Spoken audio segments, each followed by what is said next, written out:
Hello students, good morning. आज हम लोग चैप्टर 16 का बाकी का पार्ट पढ़ेंगे। Okay. Indus valley civilisation, Sindhu घाटी की सभ्यता।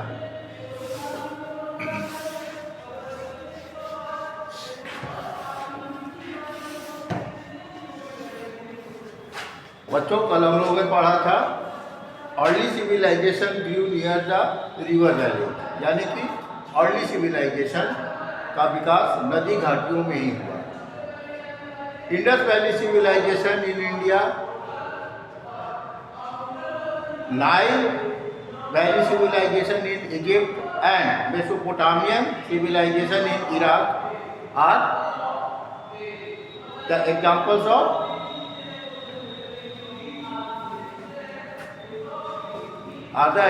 Of it.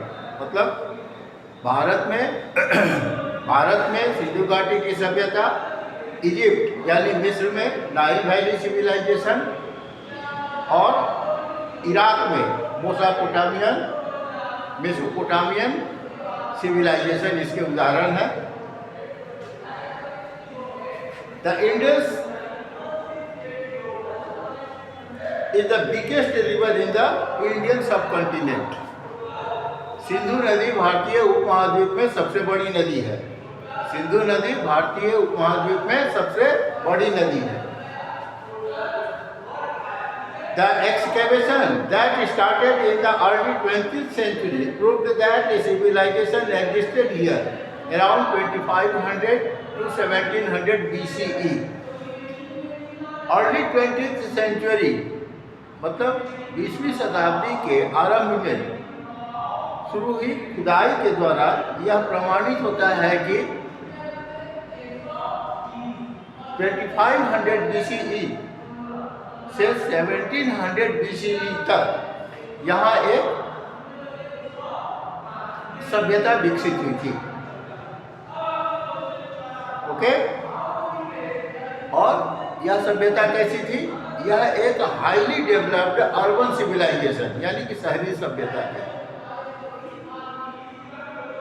अब यहाँ हम लोगों ने BCE के बारे में पढ़ा। BCE और CE ये क्या होते हैं? तो BCE, CE यानी कॉमन एरा। कॉमन एरा आरंभ होता है ईयर 1 से, जबकि BCE ईयर 1 के पहले की घटनाओं को दर्शाता है, यानी जो घटनाएं ईयर 1 से शुरू हुई उसके पहले की घटनाएं जो है उन्हें BCE में रखा जाता है। Okay.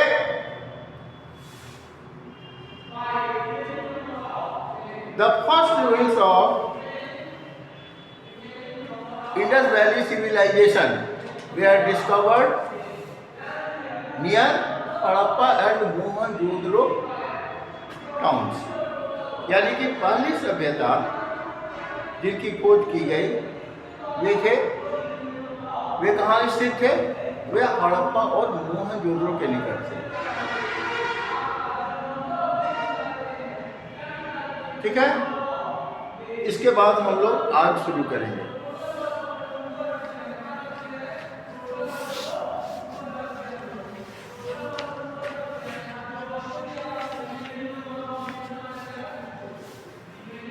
Indus Valley cities had a proper drainage system which was covered with brick slabs.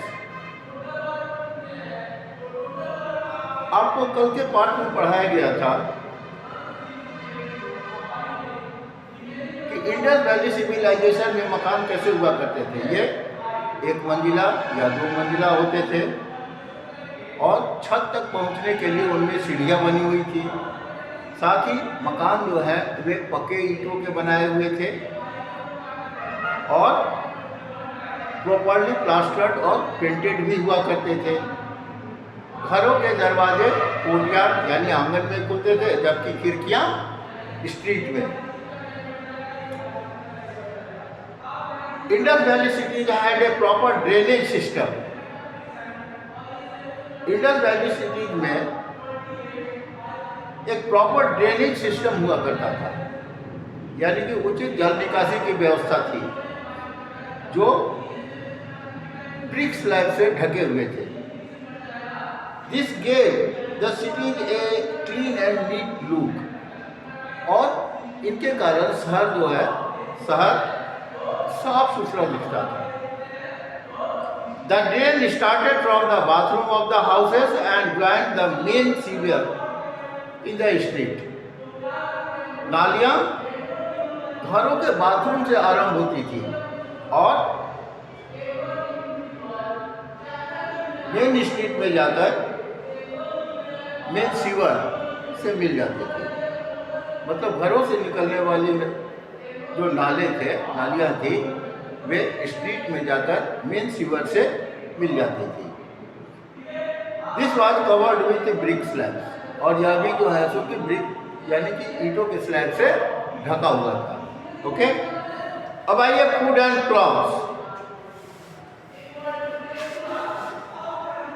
चलिए कुछ पॉइंट्स वगैरह नोट करते चलेंगे हम लोग।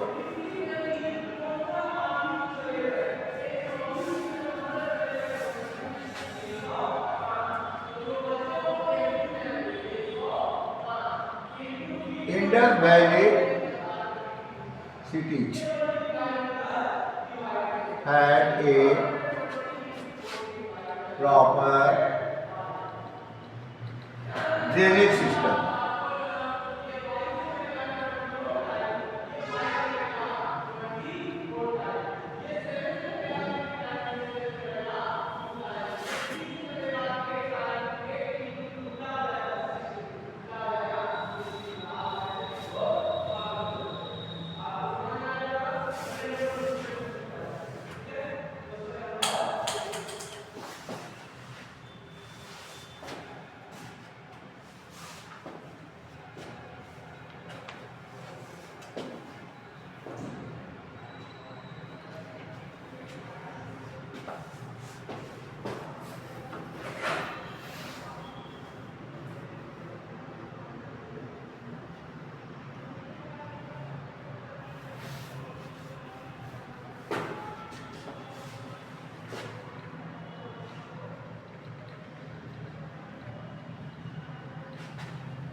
Which was covered with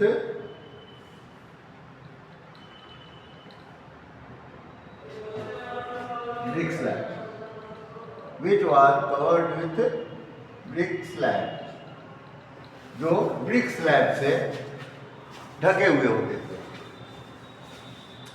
Food and crops. The people here grew wheat, barley, peas, etc. यहाँ लोग गेहूँ, जौ और मटर आदि उगाया करते थे। They also new grinding.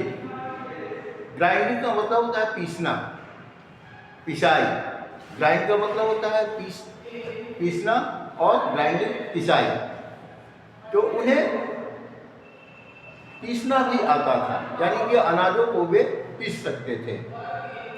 They ate meat, eggs and fish besides vegetable and fruits. यानी वेजिटेबल यानी सब्जियों और फलों के अलावा वे मीट, अंडे और मछलियां भी खाया करते थे। Okay, the people grew cotton. लोग कॉटन यानी कपास उगाते थे। They also knew how to spin and weave cloth. उन्हें सूत काटना और कपड़े बुनना भी आता था। उन्हें सूत काटना और कपड़े बुनना भी आता था। Apart from cotton clothes they wore woollen clothes too. Cotton clothes के अतिरिक्त, सूती कपड़ों के अतिरिक्त वे ऊनी कपड़े भी पहनते थे। बोथ मेन एंड वुमेन वोर सिंपल रोब्स ऑफ कॉटन और वूल।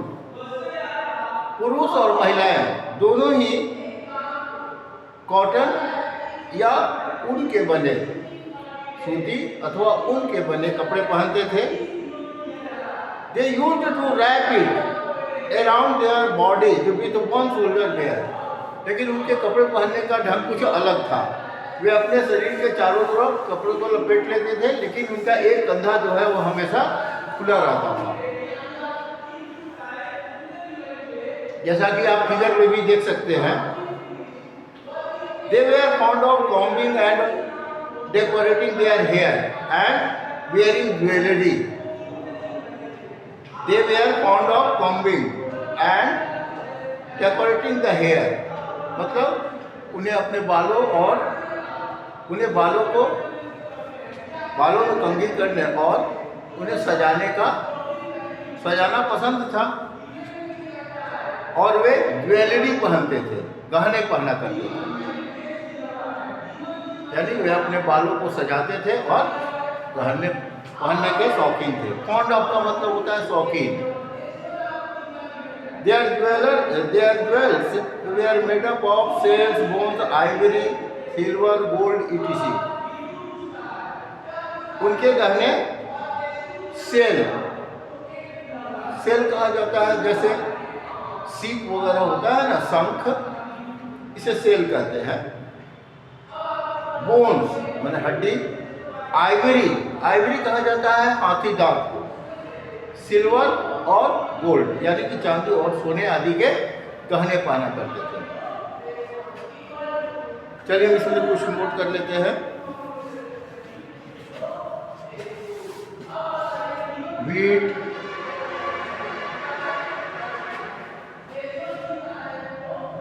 Barley,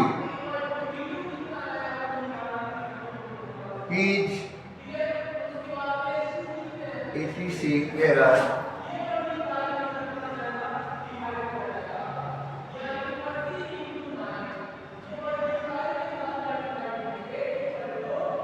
The main agricultural products.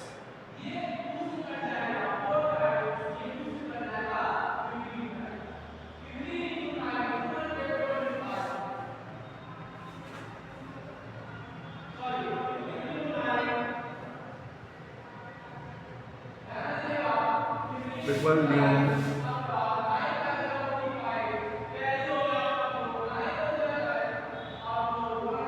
how to spin and weave cloths.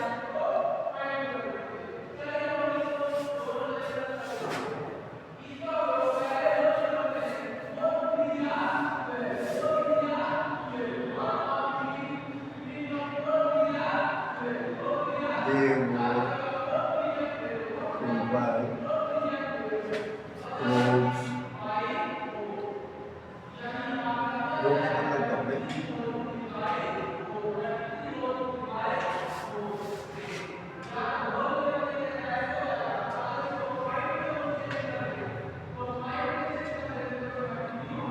cotton and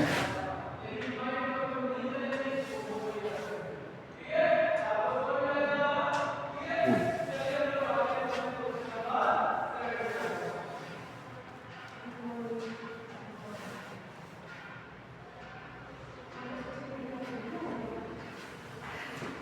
Barley,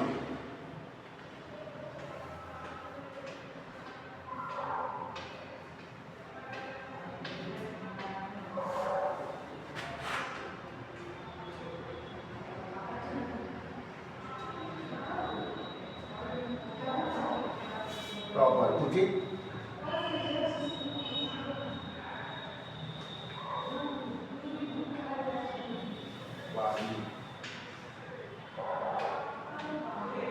barley कहते हैं जौ।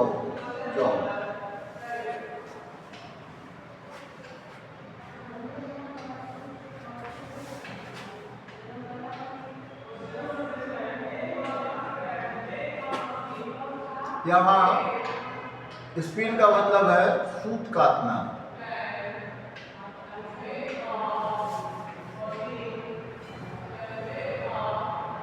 वीव का मतलब होता है बुनना। तो लोग सूत काटा करते थे और कपड़े बुना करते थे।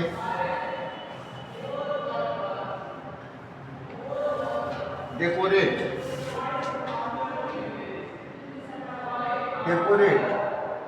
मतलब सजाना। लोग अपने बालों को सजाते थे। And wearing jewellery, jewels wear,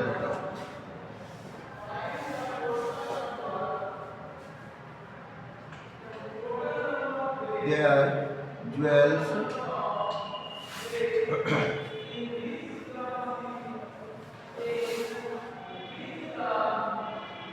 their jewels were made of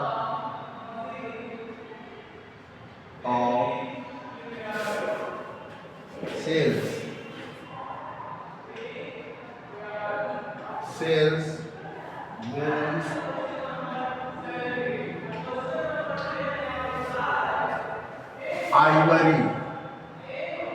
ivory, silver, gold,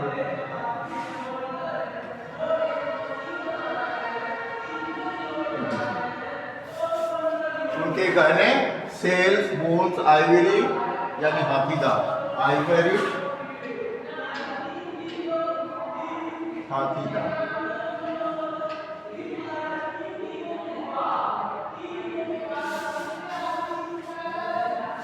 आदि के बने होते थे। ठीक है,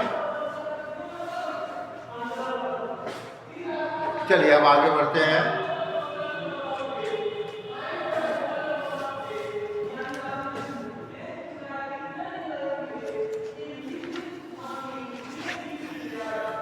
अब आइए रिक्रिएशन यानी मनोरंजन, रिक्रिएशन।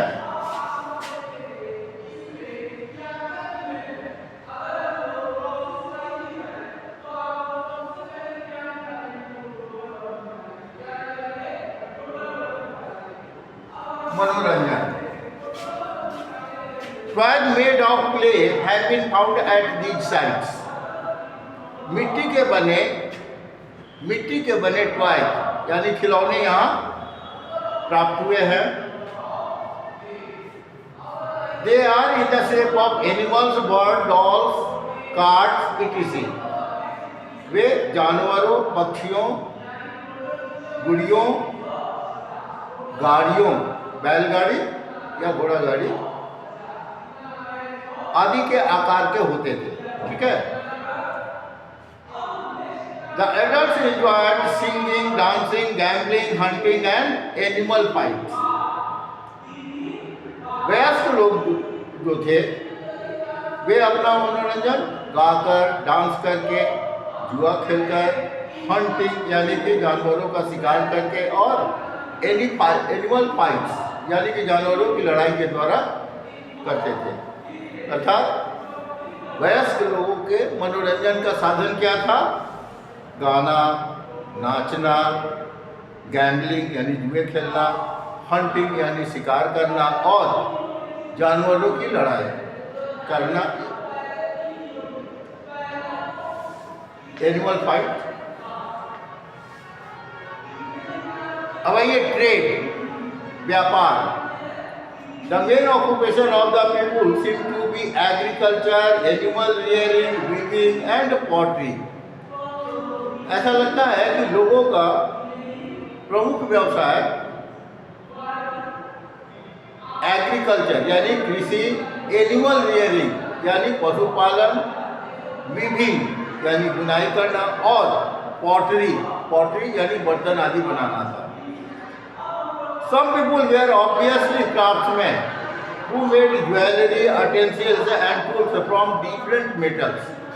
निश्चय ही कुछ लोग क्राफ्ट्समैन यानी कारीगर होते थे जो गहने, बर्तन, औजार और विभिन्न प्रकार के औजार आदि विभिन्न प्रकार के मेटल्स यानी धातुओं से बनाते थे। People traded in the local market. लोग स्थानीय बाजारों में व्यापार करते थे। They trade with the neighboring regions also. वे पड़ोसी क्षेत्रों के साथ भी, पड़ोस के क्षेत्रों के साथ भी व्यापार करते थे। Lothal in Gujarat was an important port from where goods were sent by boats to other countries. Lothal जो गुजरात में है वह एक महत्वपूर्ण बंदरगाह था जहाँ से बोट के द्वारा, नाव के द्वारा दूसरे देशों को सामान भेजे जाते थे। They had trade relations with the region around the Persian Gulf and Afghanistan। अर्थात सिंधु घाटी सभ्यता के लोगों का व्यापारिक संबंध पर्शियन गल्फ यानी पारस के खाड़ी के आसपास के देशों और अफगानिस्तान के साथ था।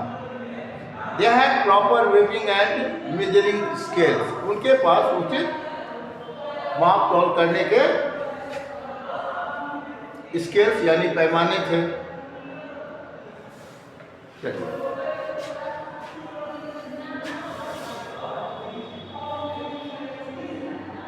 the main occupation of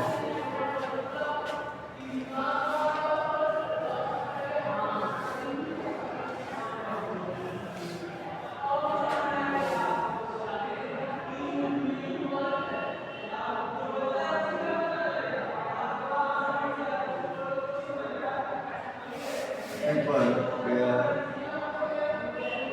agriculture,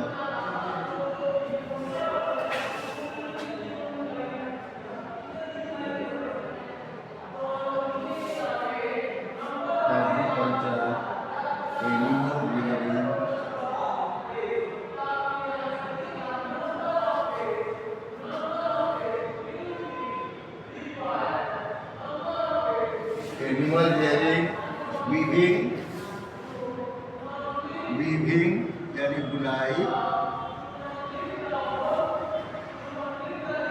and pottery making।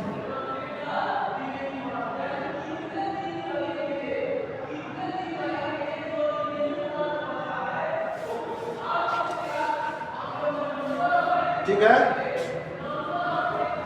लोगों का प्रमुख व्यवसाय क्या था? सिंधु घाटी सभ्यता के लोगों का प्रमुख व्यवसाय था एग्रीकल्चर यानी कृषि, एनिमल रियरिंग यानी पशुपालन, वीविंग यानी कपड़े बुनना, एंड पॉटरी मेकिंग बर्तन आदि बनाना।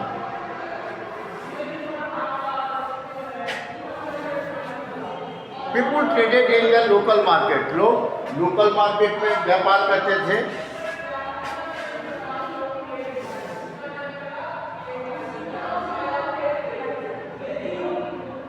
People traded in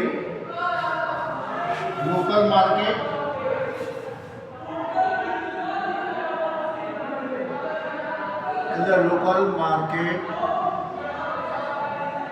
as well as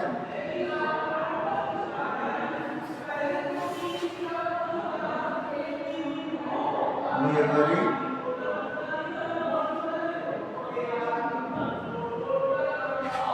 region।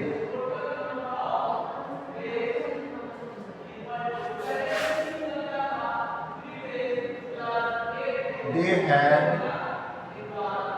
trade relation with the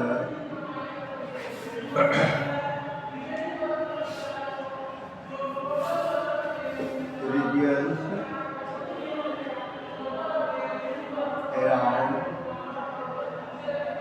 around the Persian Gulf and Afghanistan।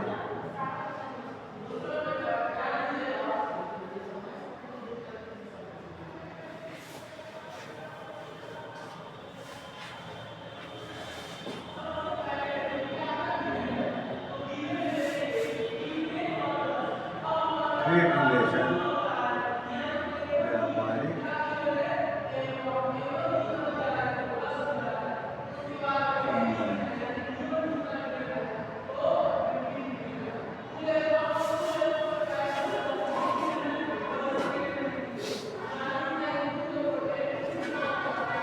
Okay students, आज के लिए बस इतना ही। होमवर्क नोट कर लीजिए।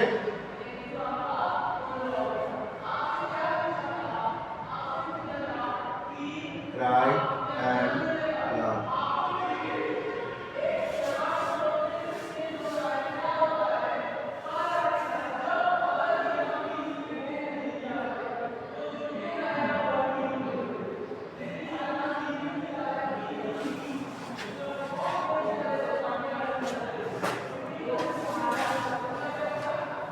Goodbye.